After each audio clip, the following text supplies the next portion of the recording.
आज हम पढ़ेंगे हिंदी व्याकरण का चैप्टर नंबर 2 और ये हमारी चैप्टर नंबर 2 के साथ साथ हमारी क्लास 2 भी होगी। इसमें है वर्ण विचार।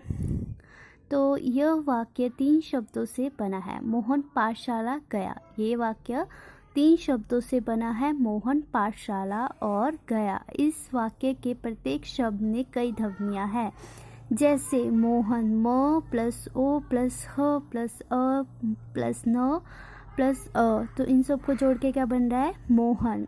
और ऐसे ही पाठशाला गया गया भी है। आप इसे अपनी स्क्रीन पर देख सकते हैं, मैं इनको नहीं बोल रही हूँ।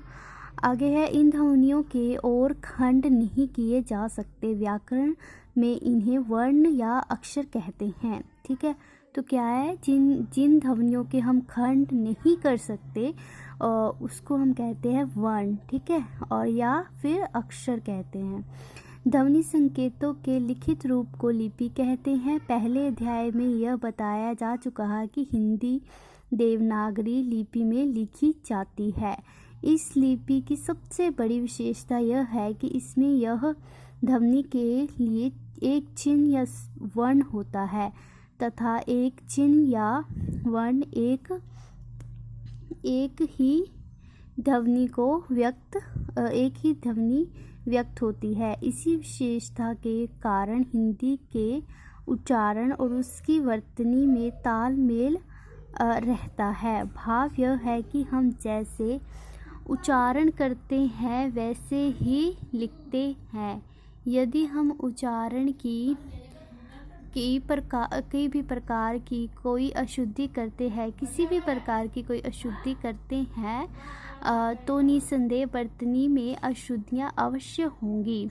शुद्ध उच्चारण का अभ्यास कर लेने में वर्तनी की अशुद्धियाँ दूर हो सकती हैं। वर्ण हिंदी भाषा में प्रयुक्त होने वाले सबसे छोटी ध्वनि को वर्ण कहते हैं। अ आ ई उ। आप आगे भी देख सकते हैं। उच्चारण और प्रयोग के आधार पर हिंदी वर्णमाला के निम्नलिखित 2 भेद है, स्वर और व्यंजन। स्वर, जिन वर्णों का उच्चारण करते समय किसी दूसरे वर्ण की सहायता नहीं लेनी पड़ती, उन्हें स्वर कहते हैं। स्वर्ण वर्णों की संख्या 11 है। आप ये नीचे देख सकते हैं। उच्चारण के समय की दृष्टि से स्वर के 3 भेद हैं, ह्रस्व स्वर, दीर्घ स्वर और विलोप स्वर। ह्रस्व स्वर जिन स्वरों के उच्चारण में कम से कम समय लगता है उन्हें ह्रस्व स्वर कहते हैं। ह्रस्व स्वर संख्या में 4 हैं, अ ई उ री। इनको मूल रूप से स्वर भी कहते हैं। दीर्घ स्वर जिन स्वरों के उच्चारण में ह्रस्व स्वरों से दुगना समय लगता है उन्हें दीर्घ स्वर कहते हैं। इनकी संख्या 7 है, अ ई उ ए ओ ओ। विलुप्त स्वर जिन स्वरों के उच्चारण में ह्रस्व स्वरों से तिगुना समय लगता है उन्हें विलुप्त स्वर कहते हैं। जैसे विशेष विलुप्त स्वर का प्रयोग प्राय दूर से बुलाने में किया जाता है। जैसे अरे मोहन इधर आ, हे ईश्वर मेरी रक्षा करो। हिंदी में 2 ध्वनियाँ हैं, अनुस्वार और विसर्ग।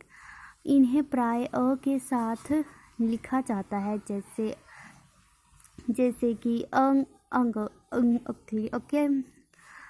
अनुस्वार उच्चारण में ड र ण न म के समान होता है, जैसे कंघी, गंजा, घंटी इत्यादि। अनुस्वार के साथ मिलती जुलती एक ध्वनि अनुनासिक भी है, जिसका रूप चंद्र बिंदु है। इन दोनों में भेद केवल यह है कि अनुस्वार की ध्वनि कठोर होती है, अनुनासिक की कोमल। और नेक्स्ट है व्यंजन। जिन वर्णों का उच्चारण करने में स्वरों की सहायता लेनी पड़े उसे व्यंजन कहते हैं। ठीक है, और व्यंजनों के भेद। व्यंजनों के मुख्यतः 3 भेद होते हैं, स्वर, अंतस्थ और ऊष्म।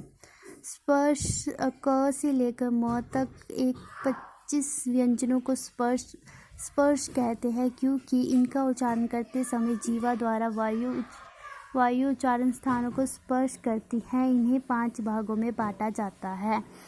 ये 5 भाग आप देख सकते हैं नीचे। मैं नेक्स्ट बोर्डियो भी अतंस्थ य को अथस्त कहते हैं क्योंकि ये स्पर्श या ऊष्म व्यंजन वर्णों के बीच मध्य स्थित है। ऊष्म श स ह को ऊष्म कहते हैं क्योंकि इसका उच्चारण करते समय मुख से ऊष्म के बीच गर्म श्वास वायु निकलती है। व्यंजनों के साथ स्वरों का मेल। तो ये आप मेल को यहाँ डायग्राम में अच्छे से देख सकते हैं कि कैसे इनका मेल किया गया है। और आगे मुझे लगता है इम्पोर्टेंट जो है वो कुछ खास है नहीं, जो था वो मैंने आपको बता दिया। बाकी आप ये डायग्राम अच्छे से देख लीजिएगा, बहुत हेल्पफुल रहेंगे आपको।